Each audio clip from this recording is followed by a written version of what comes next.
மீனாட்சி சுந்தரம் புத்தம் புதிய நெடுந்தொடர் நமது கலைஞர் தொலைக்காட்சியில் காண தவறாதீர்கள்.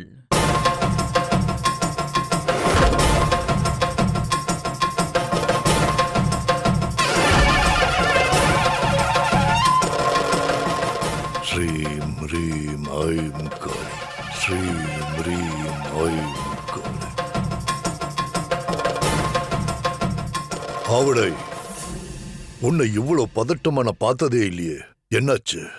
சாமி, இன்னைக்கு பொழுது விடிஞ்சதுல இருந்து ஒரே ஆர்ப்பாட்டமா இருக்கு. கைகாலெல்லாம் நடுங்குது.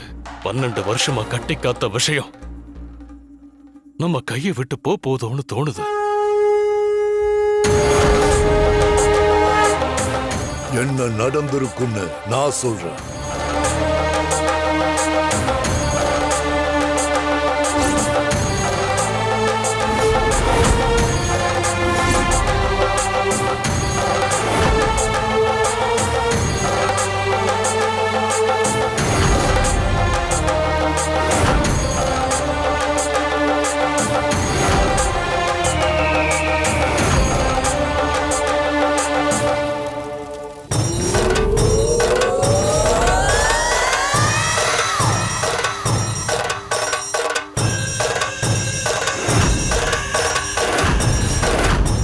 இதுதானே நடந்தது ஆவுடை.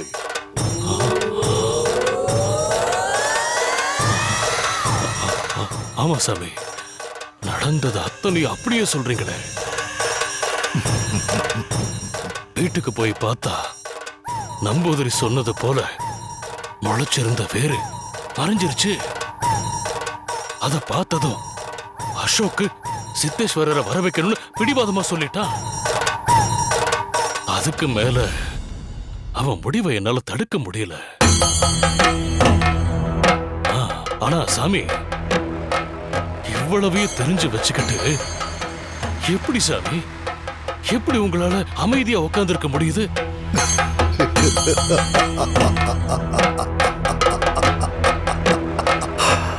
ஆந்திரால இருந்து வரப்போற சித்தேஸ்வரர் அஷ்டமா சித்திகளை கற்று தேர்ந்தவரா. அவர் மட்டும் நீங்க வச்ச செய்வனையை எடுத்துட்டா அப்புறம் அந்த அம்மனுக்கு பழைய சக்தி வந்துடும். அதுக்கப்புறம் என்ன ஆகும்? கனக துர்கா நம்மள வதம் பண்ணி ரத்தம் கக்க வச்சு சாகடிப்பா. என் ஜமீனும் உங்க குடிலும் இருந்ததுக்கான சுவடே இல்லாம போயிடும்.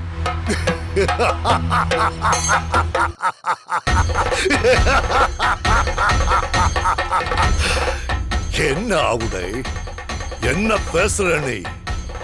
எருமத்தலைக்குள்ள சூரனை இறக்கி அன்னைக்கு செய்வின வச்சப்போ கனகதுர்கையே கலங்கி ஒதுங்கி நின்னால. கோவில சுத்தி எருமத்தலைகளை பதச்சு அத்தனை காவல் தெய்வங்களையும் நான் கட்டி போட்டிருக்கேன். அம்மனோட சக்திய சூளத்துல இறக்கி பெட்டிக்குள்ள வச்சு ஆத்துக்குள்ள விட்டுருக்கோம். இவ்வளவும் பண்ணிருக்கோம். இத்தனை வருஷம் தண்டிக்காத அந்த சாமி இப்ப வந்து தண்டிச்சிடுமா? கோவில்ல செய்வின வச்சதுதான். இனி அதை எடுக்கணும்னா ஒரு யுகம் காத்திருக்கணும்னு நம்பூதிரி சரியாத்தான் சொல்லியிருக்கா. ஒரு யுகம்ங்கிறது எவ்வளவு நாள்னு உங்களுக்கு தெரியுமா? 4,32,000 தொச்ச வருஷம். இப்ப சொல்லு, அந்த செய்வனைய யாரால எடுக்க முடியும்னு நினைக்கிற?